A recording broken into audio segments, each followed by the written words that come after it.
the Premier League has just gotten itself a new nightmare. No, it's not Haaland or Salah this time. It's Matheus Cunha and Bryan Mbeumo.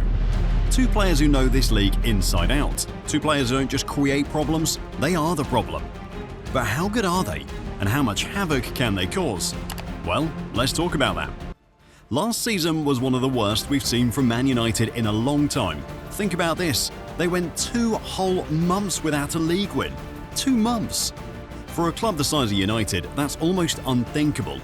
And when you break it down, it becomes even more worrying.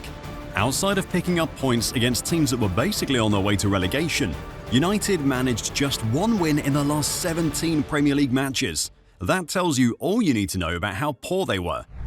Now, the problems were clear. Defensively, they weren't exactly catastrophic. They had moments where they looked solid and moments where they were wide open. But the real issue, the one that cost them game after game, was the attack. Since Amorim took over, they failed to score in 10 of his first 25 league matches. That's almost half the games under his management. And across that period, they've only scored 30 goals. For context, that's nowhere near good enough for a team with top 4 ambitions. And the thing is, it's not like the structure was completely broken. Amorim's system wasn't suffocating creativity. It's just that United weren't finishing chances. The numbers back this up. If you look at expected goals, they should have been sitting comfortably in mid-table for goals scored. Instead, they became the second biggest underperformers in the league when compared to their XG, only behind Crystal Palace. They've scored 8 fewer than they should have. Defensively, it wasn't that much better. United got a record they didn't want, conceding the first goal at Old Trafford 12 times in a single season, more than any other team in Premier League history. On average, they were letting in 1.6 goals a game. That's worse than what we saw under Ralf Rangnick's interim spell back in 2022, which says everything. Since Amorim came in, only Spurs and the 3 teams that got relegated have had a worse defensive record. So put it all together, and what'd you get? A team that can't consistently score and can't keep teams out. That's why Amorim knew something had to change. If United were going to climb back to the top, they needed a reliable partnership up front, one that could deliver goals every week and completely transform the attack. And that's where the first piece of the puzzle comes in, Matheus Cunha. When you look at what Amorim was trying to fix, the decision to go for Matheus Cunha makes complete sense. Last season, United's attack relied heavily on Garnacho, and while he's an exciting young talent, the reality is that he missed a lot of big chances. His energy and directness were there, but the final product wasn't consistent enough to carry a team that was already struggling to score. United didn't just need someone flashy, they needed someone with end product, someone who could make the most of those half chances. That's exactly what Cunha brings.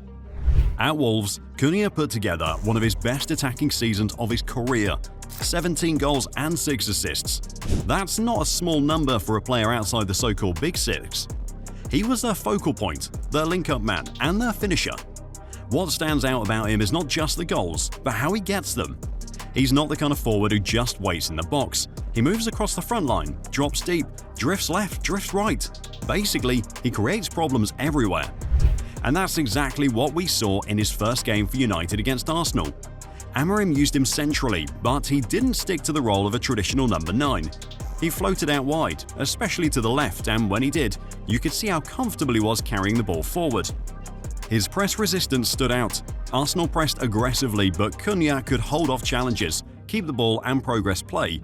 That's something United badly lacked last season. There were also glimpses of what he can do when driving straight through the middle. One particular run nearly led to a goal, and even though it didn't end with a ball in the net, it showed his ability to create danger out of nothing. He also had a couple of situations where he could have scored himself, which is promising because you can already see he's getting into the right positions. The goals will come if he keeps doing that.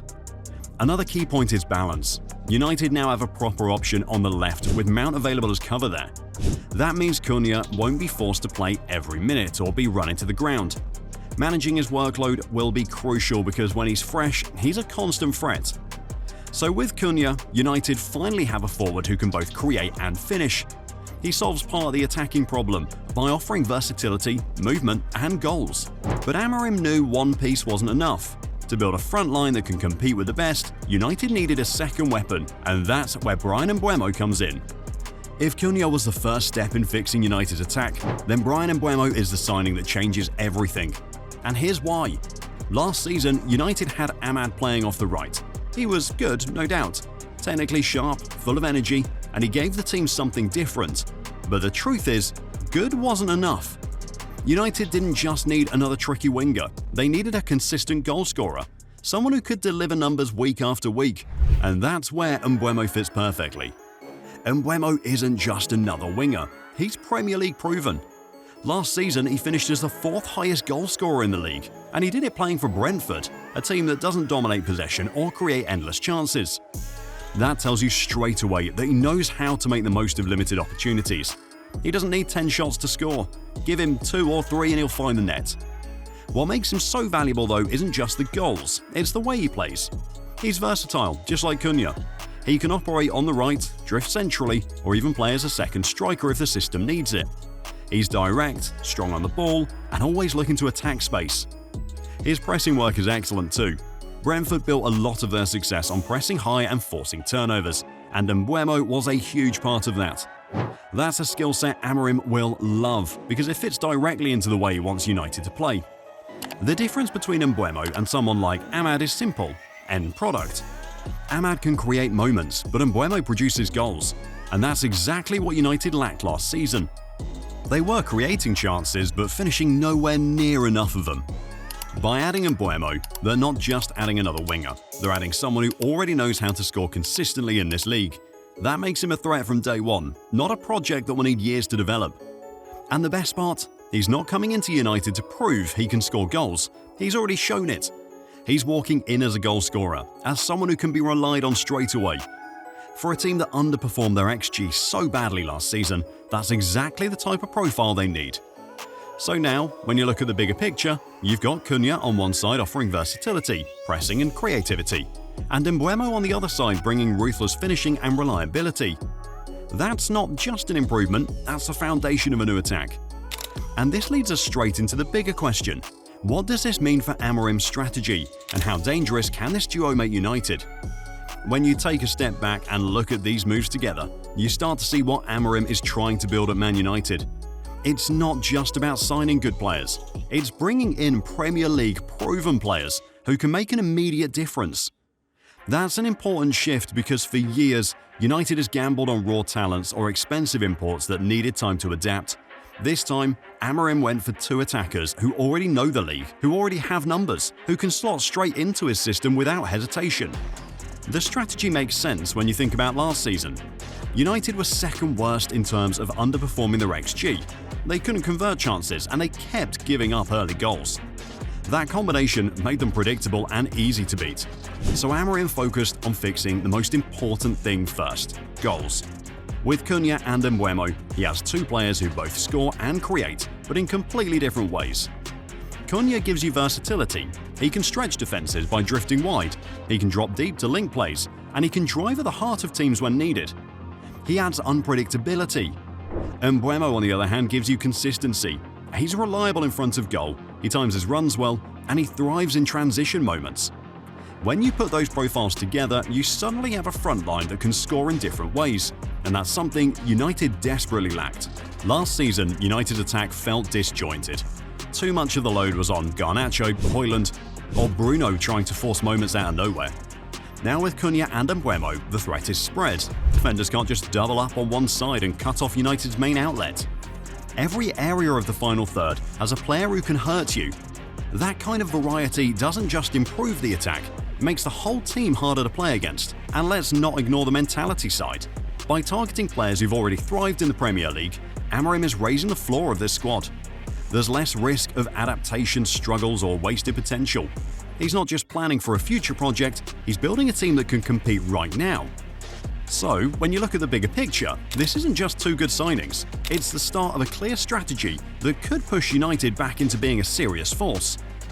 As good as Cunha and Mbeumo are, there's still one role in the United attack that can take everything to the next level: a proper number 9. That's where Benjamin Šeško comes in. If you look at United over the last few seasons, one of their biggest issues has been not having a reliable focal point up front.